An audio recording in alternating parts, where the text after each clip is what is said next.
Hi, I welcome you all in YuktMind's unique initiative 10 Minutes and Newspaper Done. We'll be covering today's The Hindu newspaper. You can download the PDF of these news from our website www.yuktmind.com or also from our Telegram channel, the link of which is given in description below. Let's get started. We'll be covering 8 news today, starting with female priests in Kerala to organizing football tournaments for underprivileged to robotics center in Telangana to common uniform for army brigadiers to Arab train networks to carry Indian goods in future to news about cheetahs to news about apple orchards in Himachal and finally the news on IEDs. So, starting with first news, mother daughter duo charts new path as temple priest in Kerala's Thrissur. So, female priests are a rarity in Kerala temples as well as in all over India temples. Now, a mother named Archana Kumari and her daughter Jyotsna Padmanabhan have started a silent revolution by donning the role of priest at temple and performing rituals. So you can quote this as an example of countering prejudices and biases in your ethics or in society answers of your mains. Now, the second news, Bengaluru based NGO Fourth Way Foundation is organizing a football tournament in Kerala called Venda Cup for children from underprivileged sections. The annual competition remains an integral part of the foundation's project Venda, which the meaning of which is say no to drugs, is aimed at insulating vulnerable youngsters from the drug menace by keeping them engaged.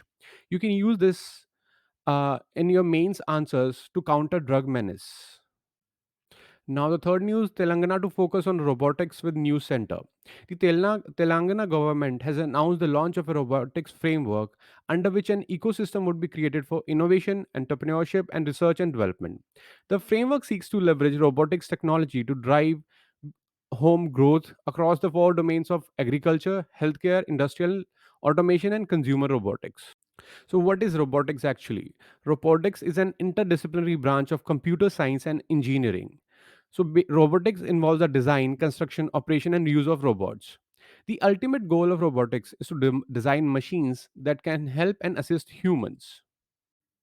Now, the fourth news, common uniform in army for officers from rank of brigadier from August 1st.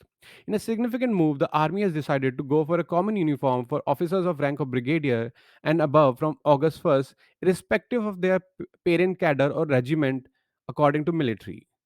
The move is taken in order to promote and strengthen common identity and approach in service matters among senior leadership beyond the boundaries of regimentation.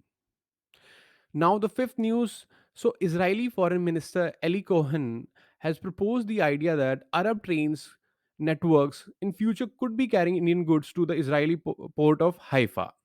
So, what is the background? India and Israel are in talks for early conclusion of a free trade agreement. So, according to Mr. Cohen, their vision is that Israel, the Gulf Arab countries, and India is the gate from the east to the west. The trade that will come from India will go to the some Arab ports and from there by train till Haifa port in Israel and from there to the markets in Europe, thereby uh, providing an alternate route for India to reach Europe. Now, the sixth news, in an unfortunate incident, a third cheetah, a female called Daksha, died at Kuno National Park in Madhya Pradesh after it was injured during mating. Since September 2022, 20 animals, 8 from Namibia, 12 from South Africa, have been translocated from Africa to restore cheetahs in Indian wilderness.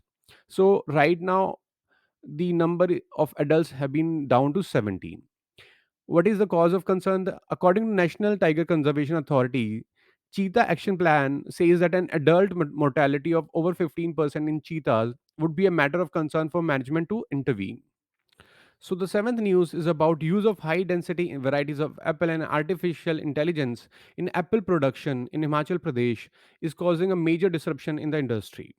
So the use of imported high density varieties, the difference between the conventional method of plantation and the new varieties is that earlier plants would mature in 10 to 12 years, whereas the root stock varieties which are being imported start bearing fruits in nearly 3 years. The cropping method is highly mechanized. Earlier, saplings were planted on hilly slopes or in fields, whereas the new ones are planted in proximity, with the base covered by artificial material to ensure that water is conserved and the growth of weeds is checked. Under this new method of cultivation, production is twice as much as what the conventional method yielded. And now we are also using AI. AI is used to map the soil moisture, read the Indian Meteorological Department portal, and advise the farmer on providing nutrients and water to the crop. However, this has raised few concerns. Firstly, this setting is water guzzling. According to experts, these plants cannot survive without continuous water. And second, it is capital intensive. The capital cost of investment varies from rupees 30 lakhs to rupees 1 crore depending on the size of the farm. So around 95% of Himachal farmers cannot bear the burden of this transformation. And thirdly, this could disturb the ecosystems. Farmer will start tapping water legally and illegally through boring, which could disturb the ecosystem. Now the final news of the day, that is minimizing the threat from improvised explosive devices, that is IEDs. So the recent events of use of explosive devices in Rajouri Poonch sector of Jammu division by terrorists and IED explosion in Chhattisgarh, this Dantewada area by Maoists, has caused a lot of concerns.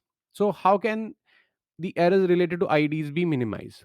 The first thing that may be kept in mind is to avoid travel by vehicle by security forces.